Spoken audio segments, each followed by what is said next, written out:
राजीव नोएडा की एक कंपनी में जॉब करता था। उसके कॉलेज फ्रेंड सुमित की जॉब जब नोएडा में लगी तो वो बहुत खुश हो गया। यार सुमित, कब आ रहा है तू? बस कुछ ही दिनों में पोस्टिंग होने वाली है, लेकिन मेरे लिए घर का इंतजाम किया या नहीं? मेरा एक मेहुल नाम का दोस्त है, वो तुझे रहने के लिए अपनी सोसाइटी में फ्लैट दिलवा देगा। और मेरी एक लड़की से बात भी चल रही है जिसको फ्लैट की जरूरत है, लेकिन उसका बजट का प्रॉब्लम है, इसलिए तुम दोनों उसी फ्लैट में रह लेना। कुछ दिन बाद सुमित उस घर में शिफ्ट हो गया और उसी दिन वो लड़की भी वहाँ आ गई। उसका नाम श्वेता था।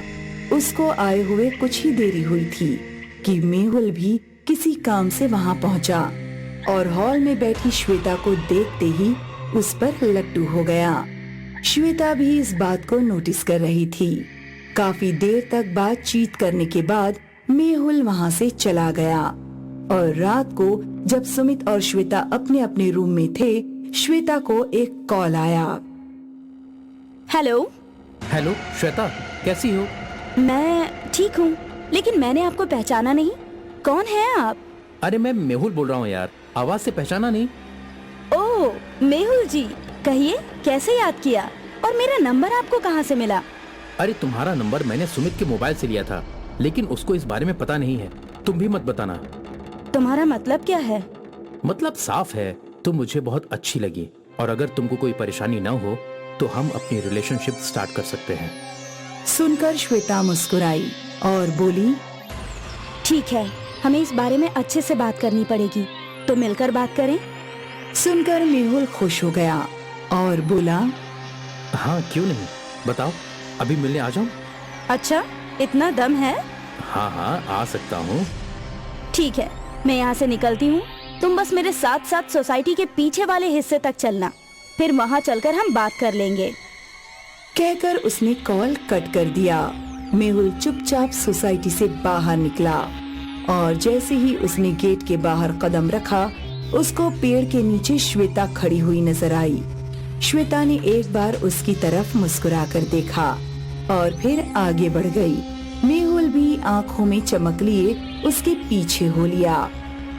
अरे कब तक चलती रहोगी? आगे जंगल और घना हो जाएगा। मेहुल ने श्वेता को रोकने की बहुत कोशिश की, लेकिन उसने अपने कदमों को नहीं रोका, ना ही कोई जवाब दिया। फिर एक बड़े से पीपल के पेड़ के पास जाकर वो रुक गई और फिर हंसने लगी।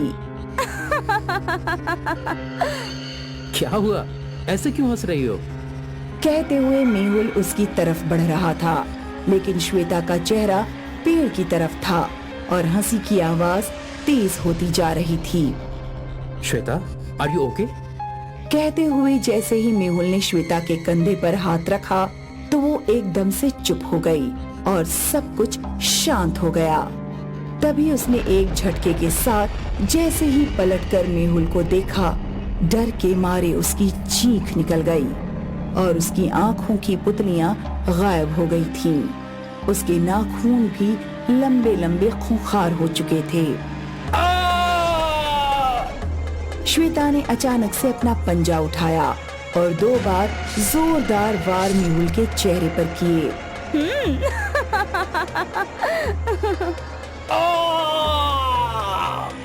तभी श्वेता ने अपनी 2 उंगलियां मारकर उसकी आंखें फोड़ दी और वो इधर उधर डगमगाने लगा। फिर जैसे ही वो गिरा, श्वेता उसके सीने पर बैठ गई और उसने अपने नाखून उसकी गर्दन के अंदर घुसेड़ डाले।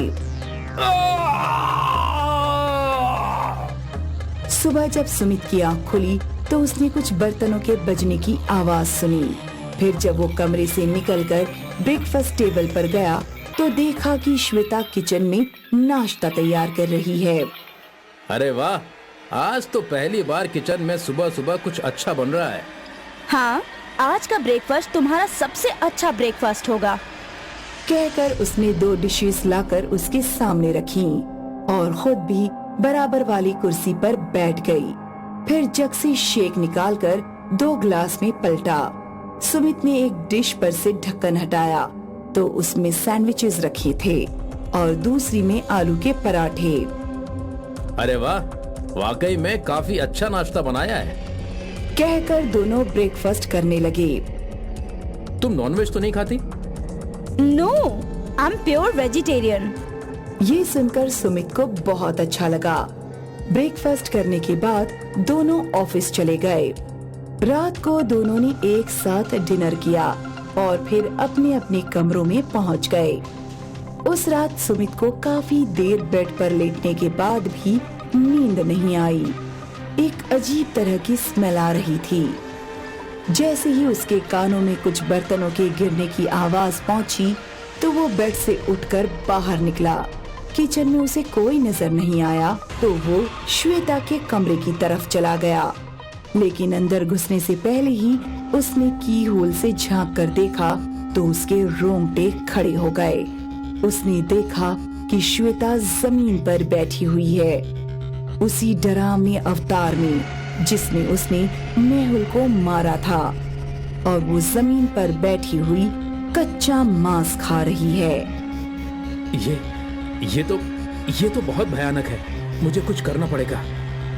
कहकर उसने राजीव को कॉल लगाया और सब कुछ बता दिया। तू फिक्र मत कर, उससे दूर ही रहना। मैं अपने साथ चर्च से फादर को लेकर आता हूँ, लेकिन मुझे आते हुए रात हो जाएगी। सुमित की ये देखकर तबीयत सी बिगड़ चुकी थी। उसको तेज बुखार हो गया। उसको लगा जैसे कि श्वेता के कमरे का दरवाजा खुलने वाला है, तो वो जल्दी से भागकर अपने कमरे में चला गया। उसने कमरे में पहुंचकर अंदर से, और तभी दरवाजा कोई बाहर से जोर जोर से पीटने लगा। कौन है? सुमित, दरवाजा खोलो। श्वेता की इतनी भयानक आवाज पहली बार सुनकर सुमित बेहद डर गया। मैं नहीं खोलूंगा, प्लीज मुझे छोड़ दो। नहीं छोड़ सकती। तुमको मेरी वो असलियत पता चल गई जो नहीं चलनी चाहिए थी। सुनकर सुमित डर गया और फिर एक जोरदार झटके के साथ दरवाजा खुल गया। सामने श्वेता को भयानक अवतार में खड़ा देख उसके दिल की धड़कनें बढ़ गईं और सांस तेज तेज फूलने लगी। राजीव अपने साथ फादर को लिए रात को सुमित के घर पहुंचा। उसने देखा कि हॉल में कोई नहीं है और सुमित के रूम से श्वेता की आवाज आ रही है। फादर और राजीव दोनों ने अंदर जाने से पहले सुमित के कमरे की खिड़की से देखा। श्वेता आंखें बंद करे जमीन पर बैठी थी, अपनी उसी चुड़ैल वाले अवतार में। उसके सामने कुंड जल रहा था और सुमित बेहोशी की हालत में जमीन पर पड़ा था।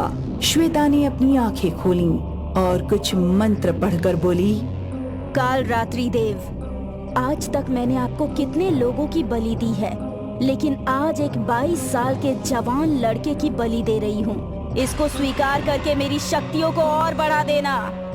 कहकर उसने चाकू हाथ में उठाया और सुमित को मारने ही वाली थी कि तभी फादर और राजीव अंदर चले गए। फादर के एक हाथ में बाइबल थी और दूसरे में चर्च का पाक पानी। उन्होंने बाइबल पढ़ते हुए चर्च का पानी श्वेता पर छिड़का और उसका शरीर जलने लगा और वो चिल्लाती हुई उठ खड़ी हुई। चला जा पादरी, चला जा यहाँ से, वरना मैं तुझको नहीं छोड़ूंगी। कहकर वो इधर उधर भाग रही थी, लेकिन फादर दरवाजे पर खड़े होकर बाइबल पढ़े जा रहे थे। उन्होंने वही पानी सुमित पर भी छिड़का तो उसको होश आ गया। वो होश में आते ही खड़ा हुआ और फिर राजीव ने उसको संभाला। I command you to go from here. I command you to go to your real world. नहीं, नहीं। काफी देर तक चीखने चिल्लाने के बाद आखिरकार वो जमीन पर गिर पड़ी और मचलने लगी। फिर फादर ने उस पर खूब पानी छिड़का और बाइबल पढ़ते रहे। चर्च के उस पाक पानी से उसका शरीर पूरी तरह जल भून के खाक हो गया और कुछ ही मिनटों में वो खत्म हो गई। सब कुछ शांत हो गया। इस राख को उठाकर मेरे साथ चलो। इसको ग्रेवयार्ड में दफन कर देने के बाद वो कभी वापस नहीं आएगी। सुनकर सुमित ने राख एक बर्तन में उठाई और फिर दोनों फादर के साथ ग्रेवयार्ड पहुँचे। इस तरह सुमित को उस खतरनाक बला से छुटकारा मिल गया।